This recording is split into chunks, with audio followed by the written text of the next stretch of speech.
Halo, Assalamualaikum warahmatullahi wabarakatuh. Kembali lagi dengan saya Siva Aulia dari Prodi Pendidikan Ekonomi Universitas Pancasakti Bekasi.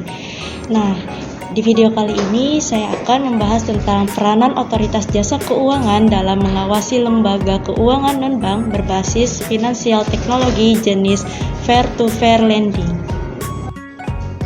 Mari teman-teman kita simak penjelasan berikut ini. Teman-teman, di sini kita akan membahas tentang upaya otoritas jasa keuangan atau OJK dalam mengawasi lembaga keuangan non-bank berbasis finansial teknologi jenis peer-to-peer lending.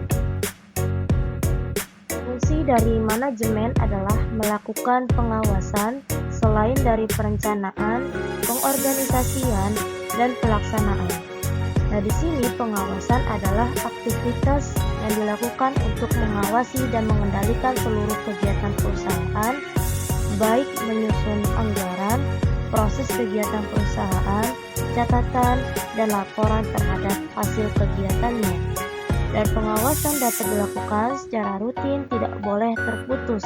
Nah, artinya harus dilakukan secara melekat atau terus-menerus.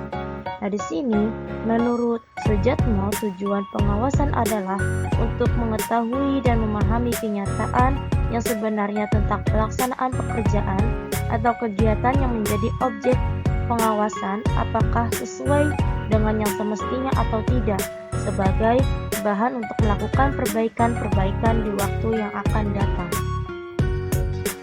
OJK atau Otoritas Jasa Keuangan memiliki fungsi menyelenggarakan sistem pengaturan dan pengawasan yang terintegrasi terhadap keseluruhan kegiatan di dalam sektor jasa keuangan. Wewenang OJK adalah tugas pengaturan dan tugas pengawasan.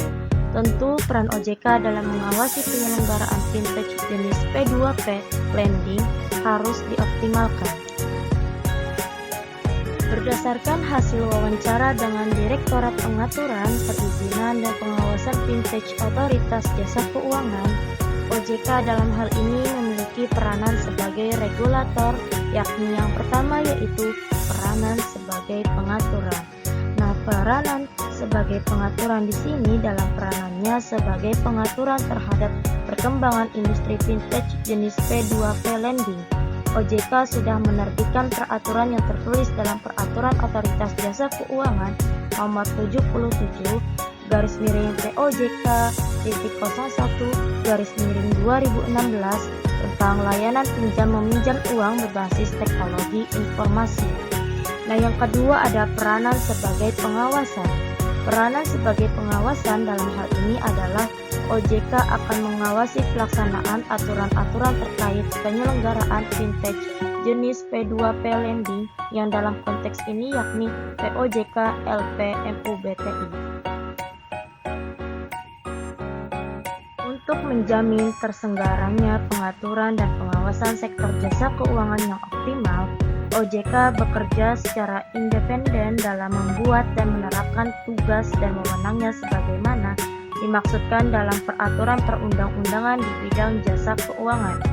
Sehingga visi OJK dalam terwujudnya yaitu menjadi lembaga pengawas industri jasa keuangan yang terpercaya, melindungi kepentingan konsumen dan masyarakat, dan mampu mewujudkan industri jasa keuangan menjadi pilar perekonomian nasional yang berdaya saing global serta dapat memajukan kesejahteraan umum.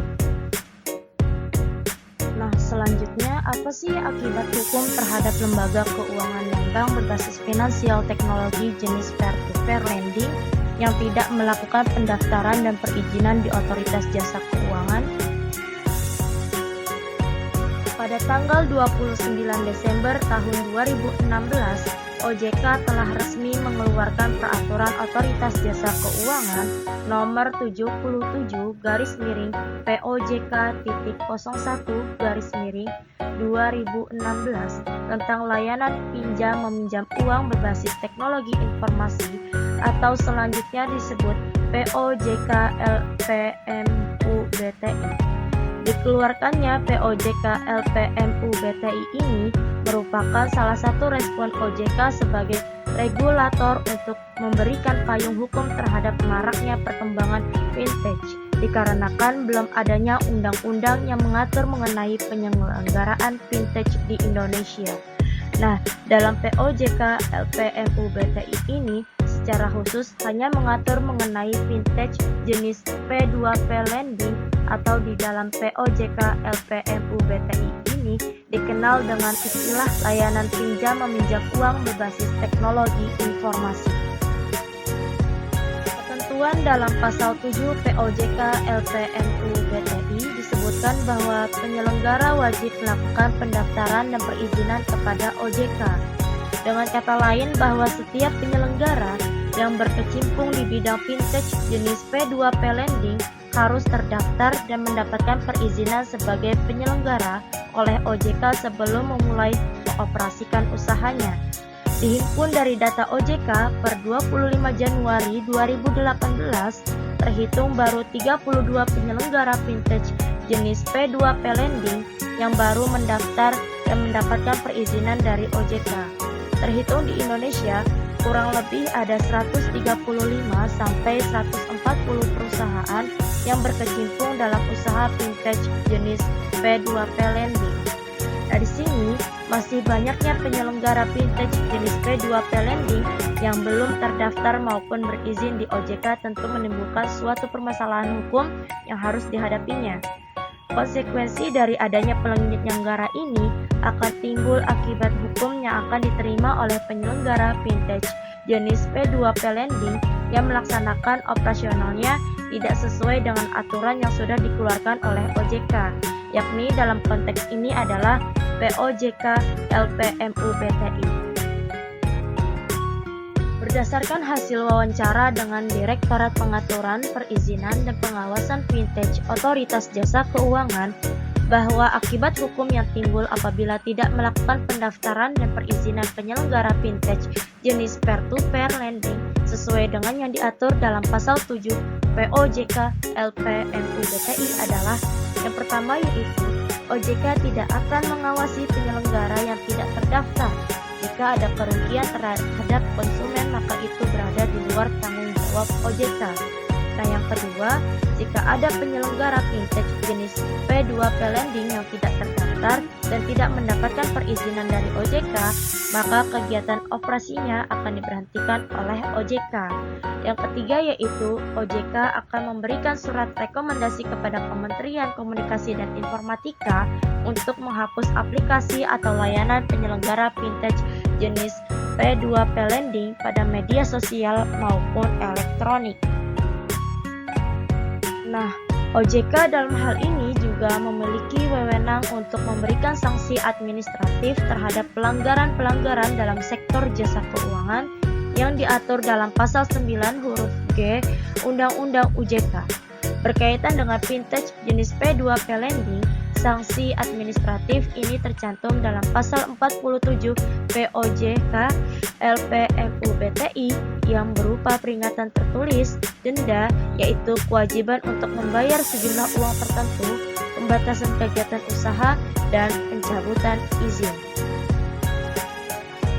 Dari sini dapat kita simpulkan bahwa OJK memiliki peranan sebagai regulator, yaitu peranan sebagai pengaturan dan peranan sebagai pengawasan. Dalam peranannya sebagai pengawasan dikaitkan dengan teori perlindungan hukum, ada upaya-upaya yang dilakukan oleh OJK, yakni upaya preventif dengan melakukan pengarahan, edukasi, dan juga sosialisasi terkait penyelenggaraan maupun aturan terkait yang berlaku dalam pelaksanaan fintech jenis P2P lending.